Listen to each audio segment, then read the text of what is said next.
முடக்கத்தான் கீரையை சிறந்த முறையில் எப்படி பயன்படுத்தணும்னு தெரியுமா? வணக்கம், நான் டாக்டர் சித்ரா, சித்த மருத்துவர். முடக்கத்தான் கீரை பொதுவாக இப்போ எல்லாருமே அரைச்சு அதை இட்லி மாவுலையோ தோசை மாவுலையோ கலந்து பயன்படுத்துகிறாங்க. முட்டி வலிக்கும் எலும்பு வலிக்கும் நல்லது அப்படிங்கிறதுக்காக பயன்படுத்துகிறாங்க. ஸோ முட்டி வலி இருக்கிறவங்க, எலும்பு தேய்மானம் இருக்குது, எலும்பு ஸ்ட்ரென்தன் பண்ணணுங்கிறதுக்காக முடக்கத்தான் கீரை எடுக்கிறதுக்கான சிறந்த வழி எப்படின்னா, கீரையை கூட்டாக செஞ்சு சாப்பிட்றது நல்லது. அப்படி இல்லைன்னா கீரையை துவையலாக செஞ்சு சாப்பிட்றது நல்லது. முடக்கத்தான் கீரை இஞ்சி, மிளகு, உப்பு, மஞ்சள் போட்டு துவையலாக அரைச்சி சாப்பிடும்போது அதோட சத்து இன்னும் நமக்கு அதிகமாக கிடைக்கும்.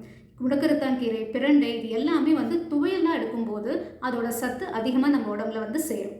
அடுத்து இதே முடக்கத்தான் கீரையை அதிகமாக கான்ஸ்டிபேஷன் இருக்குது, மலக்கட்டு இருக்குது, மோஷன் போகும்போது வலி வருது அப்படிங்கிறவங்க இந்த முடக்கத்தான் கீரையை கஷாயமாக எடுத்துக்கலாம். அதாவது ஒரு பிடி கீரையை எடுத்துட்டு ஒரு 2 டம்ளர் தண்ணி ஊற்றி நல்லா கொதிக்க வச்சு அதை 1/2 டம்ளர் ஆனோன்னு வடிகட்டி குடிக்கணும்.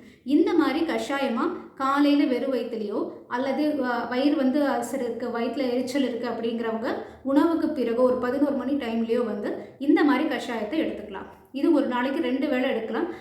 இதுக்கு மட்டும் இல்லைங்க, நாட்பட்ட இருமல் இருக்கும்போதும் இந்த முடக்கத்தான் கீரையை கஷாயமாக எடுத்துக்கலாம். ஸோ ஒவ்வொரு கீரையும் அதை எப்படி நம்ம எடுக்கிறோங்கிறத பொறுத்து அதோட மருத்துவ குணமும் மாறும். அதை தெரிஞ்சுட்டு பயன்படுத்தும் போது நம்ம உடல்நிலை இன்னும் சீராகும். நன்றி.